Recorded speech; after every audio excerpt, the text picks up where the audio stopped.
Breaking news చూస్తున్నారు. ఖమ్మంలో దారుణం జరిగింది. ఖమ్మంలో కరెంటు షాక్తో కొబ్బరికాయల వ్యాపారి మృతి చెందాడు. ఫోన్ మాట్లాడుతూ చంకలో హీటర్ పెట్టుకున్నాడు మహేష్ బాబు. కరెంట్ షాక్ తగలడంతో మహేష్ మృతి చెందాడు. పెంపుడు కుక్కకు స్నానం చేయించేందుకు వాటర్ హీటర్ పెట్టాడు మహేష్. ఫోన్ రావడంతో మాట్లాడుతూ హీటర్ను తన చంకలో పెట్టుకున్నాడు. దీంతో కరెంట్ షాక్తో స్పృహ కోల్పోయాడు మహేష్. వెంటనే హాస్పిటల్కి తరలించారు. 9 ఏళ్ల నుంచి కొబ్బరికాయల వ్యాపారం చేస్తూ జీవనాన్ని సాగిస్తున్నాడు మహేష్. అలాగే మహేష్ దంపతులు కూడా తన భర్త ఆకస్మిక మరణంతో కన్నీరు మున్నీరుగా వెలిపిస్తోంది దుర్గాదేవి. మృతుడు మహేష్ బాబుకి 2 కుమార్తెలున్నారు. బ్రేకింగ్ న్యూస్ చూస్తున్నారు. ఫోన్ మాట్లాడుతూ పరధ్యానంలో ఉంటే కనుక ఎటువంటి విపత్కర పరిణామాలకు దారితీస్తుందనే దానికి మరొక ఉదాహరణ. అవును, ఫోన్ మాట్లాడుతున్నప్పుడు చాలా జాగ్రత్తగా ఉండాల్సి ఉంటుంది. ఇన్ఫ్యాక్ట్ అజాగ్రత్త ఏమాత్రం వహించినా ప్రాణాల మీదకి తెస్తుందనడానికి మరొక ఉదాహరణ ఈ ఘటన. ఖమ్మంలో కరెంట్ షాక్తో కొబ్బరికాయల వ్యాపారి మృతి చెందాడు. ఫోన్ మాట్లాడుతూ చంకలో హీటర్ పెట్టుకున్నాడు మహేష్ బాబు. ఇన్ఫ్యాక్ట్ ఏం జరిగిందంటే, పెంపుడు కుక్కకి స్నానం చేయించేందుకు వాటర్ హీటర్ని ఉపయోగిస్తూ ఉంటాడు. అయితే ఫోన్ మాట్లాడుతూ ఆ సమయంలోనే ఫోన్ వచ్చింది. దీంతో ఫోన్ రావడంతో మాట్లాడుతూ పరధ్యానంలోనూ లేకపోతే కారణం ఏదైనా కావచ్చు, హీటర్ను తన చంకలో పెట్టేసుకున్నాడు. దీంతో ఒక్కసారిగా షాక్కి గురయ్యాడు.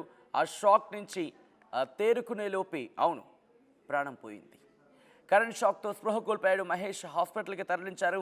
కానీ అప్పటికి తను తుది శ్వాస విడిచినట్టుగా తెలుస్తోంది. 9 ఏళ్ల నుంచి కొబ్బరికాయల వ్యాపారం చేస్తూ జీవనం సాగిస్తున్నారు మహేష్ దంపతులు. అప్డేట్స్ అందించేందుకు ఉదయ్ సిద్ధంగా ఉన్నారు. ఉదయ్, మహేష్ దంపతులకు సంబంధించి 9 ఏళ్ల నుంచి కొబ్బరికాయల వ్యాపారం చేస్తున్నారు. ఈ నేపథ్యంలో ఆయన ఈ ఘటనకు సంబంధించి అసలు ఇంతకీ ఏం జరిగింది, ఆ వాటర్ హీటర్కి సంబంధించి ఏమైనా ఇష్యూస్ ఉండేవా, లేకపోతే సాధారణంగా వాటర్ హీటర్కి సంబంధించి మనం చూస్తూ ఉంటాం ఇటువంటి ఘటనలు, అసలు ఇంతకీ ఏం జరిగింది అంటున్నారు కుటుంబ సభ్యులు? ఖమ్మం నగరంలో విషాదం చోటు చేసుకుంది. కాలువొడ్డు సమీపంలో కొబ్బరికాయల వ్యాపారం చేసుకుంటున్నటువంటి దొనెపూడి మహేష్ బాబు విద్యుదాఘాతంతో నిన్న అర్ధరాత్రి మృతి చెందడం జరిగింది. మనం ప్రస్తుతం దొనెపూడి మహేష్ బాబు ఇంటికి చేరుకున్నాం. ప్రస్తుతం మహేష్ బాబు భార్య సతీమణి దుర్గాదేవి విలపిస్తున్నటువంటి పరిస్థితి కనిపిస్తుంది. నిన్న సరిగ్గా రాత్రి 8:30 గంటల సమయంలో ఇంట్లో ఉన్నటువంటి పెంపుడు కుక్కకు స్నానం చేపిద్దామనుకుని ఆలోచించినటువంటి మహేష్ బాబు వేడి నీళ్ళ కోసం ఒక బకెట్లో నీళ్లను సేకరించి వాటర్ హీటర్ ద్వారా నీళ్ళని వేడి చేద్దామని చెప్పి ప్రయత్నం చేశాడు.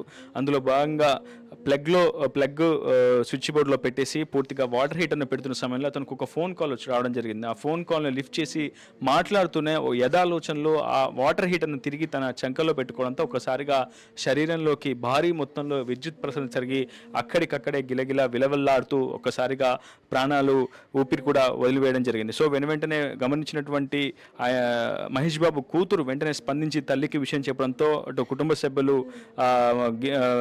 మహేష్ బాబును వెంటనే స్థానిక ప్రభుత్వ ఆసుపత్రికి తరలించారు. అయితే అప్పటికే మహేష్ బాబు ఊపిరి వదిలినట్లు వైద్యులు నిర్ధారించారు. దీంతో ఒక్కసారిగా ఆ కుటుంబం అంతా కూడా శోకసంద్రంలో మునిగిపోయింది. దాదాపు 9 సంవత్సరాల క్రితం మహేష్ బాబుకి దుర్గాదేవికి వివాహం జరిగినట్టు మనకు సమాచారం అందుతుంది. వీళ్ళంతా కూడా ఆంధ్రాకి చెందినటువంటి వాస్తవ్యులు. వాళ్ళు 9 ఏళ్ల కాలంగా ఇక్కడే స్థిర నివాసం ఏర్పాటు చేసుకొని అటు కొబ్బరికాయలే జీవనాధారంగా బ్రతికిడిస్తూ తన 2 పిల్లల్ని కూడా ఉన్నత విద్యలు చదివించాలని ఎన్నో కలలు కన్నా మహేష్ బాబు నిన్న విద్యుద్ఘాతంతో మరణించడంతో పూర్తిగా ఆ కుటుంబంలో విషాద ఛాయలు అనుకున్నాయి. ప్రస్తుతం దుర్గా ఉంది, మహేష్ బాబు సతీమణి. ఆమెను అడిగి ఏమన్నా మాట్లాడించే ప్రయత్నం చేద్దాం. అమ్మా, నువ్వు కష్టంలో ఉన్నావు, కన్నీళ్ళలో ఉన్నావు, కానీ అసలు ఏం జరిగింది? నేను రాత్రి ఏ సమయంలో కరెంట్ షాక్ కొట్టింది మహేష్కి?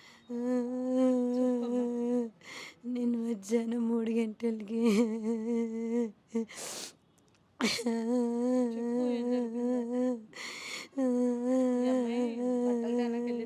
పాపకే స్కూల్ డ్రెస్ తేడానికి వెళ్ళిందంట.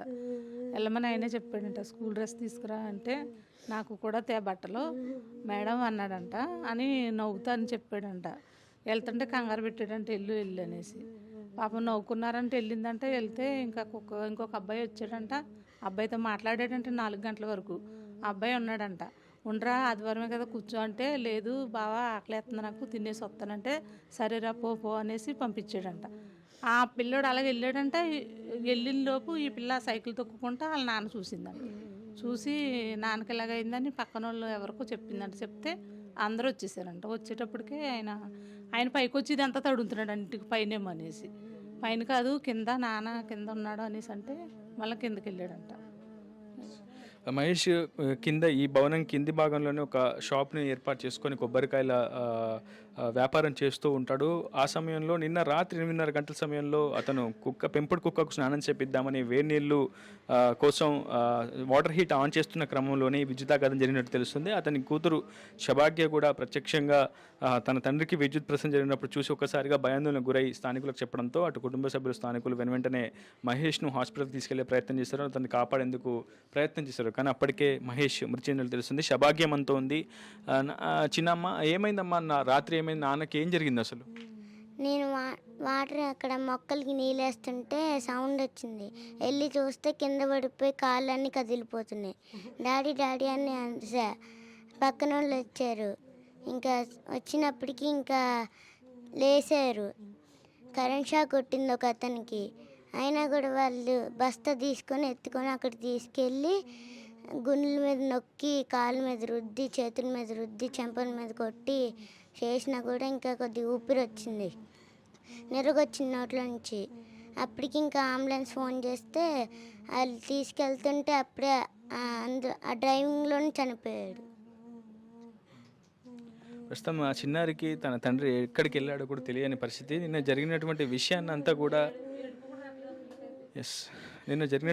అంతా కళ్ళకు కట్టినట్టుగా శభాగ్య చెప్తుంది. తన తండ్రికి విద్యుత్ ప్రసరణ జరిగింది. ఒకసారిగా గిలగిలలాడుతూ విలవిల్లాడుతూ తన తండ్రి కొట్టుకుంటున్నటువంటి సందర్భాన్ని తన కళ్ళారా చూసినటువంటి శభాగ్య అటు కుటుంబ సభ్యులకు, స్థానికులకు సమాచారం ఇచ్చింది. ప్రస్తుతం ఆమెను ఓదార్చేందుకు, అటు మహేష్ సతీమణి దుర్గను ఓదార్చేందుకు స్థానికులు కూడా వస్తున్నారు. ఎందుకంటే దాదాపు 9 ఏళ్ల కాలంగా ఇక్కడే స్థిర నివాసం ఏర్పాటు చేసుకొని కొబ్బరికాయలు అమ్ముకుంటూ జీవనాధారం చేసుకుంటూ వాళ్ళు బ్రతుకుతున్న వాళ్ళందరికీ కూడా అన్యాయం జరిగిందని చెప్పి వాళ్ళంతా కూడా చాలా ఓదార్పు కోసం ఆ కుటుంబ సభ్యులను, బాధితులను ఓదార్చేందుకు ప్రస్తుతం వచ్చారు. ప్రస్తుతం శభాగ్య కూడా కళ్ళారా చూసింది. ఆ వెనువెంటనే స్థానికులకు సమాచారం ఇచ్చింది.